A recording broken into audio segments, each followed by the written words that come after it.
Aujourd'hui, nous allons répondre à la question de notre amie Christine. Dans la vidéo Énergie et pouvoir, Serge a dit que le soi envoyait de l'énergie à son extension afin qu'elle réalise pour lui et en son nom sa mission terrestre.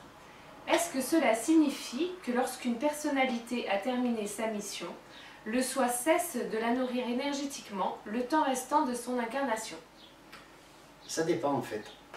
Là c'est du relationnel, donc il n'y a pas de loi. Le soi envoie de l'énergie pour nous aider. Des fois il n'a pas besoin. Pourquoi? Parce que nos pensées produisent de l'énergie. Il suffit des fois qu'ils mettent un programme et la personne, dès qu'elle pense à ce programme, elle reçoit l'énergie qui est propre au mouvement de l'esprit, au fonctionnement de l'esprit, donc à la mouvance mentale que ça crée. Quand nous avons une idée, il nous vient l'énergie normalement de mettre en pratique cette idée. Mais c'est vrai que ponctuellement, selon les cas, quand c'est une mission qui demande un petit peu plus de force et de volonté que d'habitude, que pour d'autres missions plus sobres, on va dire, il nous envoie de l'énergie ponctuellement. Donc, alors, ça dépend de beaucoup de facteurs, parce que si l'énergie est sur toute une vie, c'est possible, on peut avoir une mission à faire qui nous prend, je sais pas moi, 10 minutes par jour, 1 heure par semaine, 1 mois par an, donc c'est sûr que cette mission peut durer toute une vie. Donc toute une vie, on aura un relationnel, je ne dis pas de dépendance, mais pour réussir de grandes choses, nous allons recevoir des énergies de notre soi. Bon, mais donc ça peut durer toute la vie.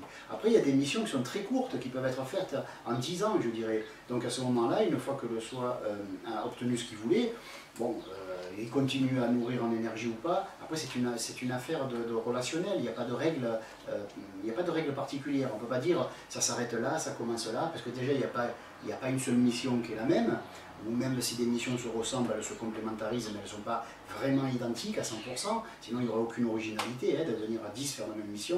Donc généralement, les soi se mettent à plusieurs, ils envoient plusieurs extensions, à la même époque, au même lieu, etc. Et ils s'entraident mutuellement. Donc on va dire que c'est un ensemble de bons procédés. Le soi, tant qu'il voit que ce qu'on peut faire peut lui amener quelque chose, il fournit en énergie. Maintenant, si on est devenu indépendant, qu'on s'est libéré, qu'on est devenu ou qu'on est en train de devenir nous-mêmes notre propre soi et qu'on s'est créé une individualité, une identité propre, séparée de lui, qu'on ne marche plus sur ses rentes à lui, à ce moment-là, je ne vois pas pourquoi il continuerait. Maintenant, encore une fois, ça dépend. Il y a des professeurs qui ont eu un relationnel par la suite. Leurs élèves les ont suivis pendant des années. Ils leur ont posé des questions, ils sont devenus amis, etc. Donc il y a eu une relation.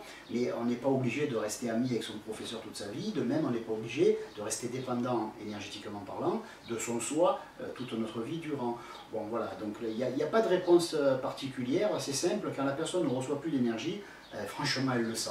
Parce que là où d'habitude elle faisait des bons, là elle arrive à peine à faire un pas dans ce domaine-là. Donc elle s'aperçoit que le soi, en fait, il a reçu ce qu'il voulait et qu'il n'y a plus la nécessité de fournir en énergie. Voilà. Merci Christine pour ta question et à bientôt.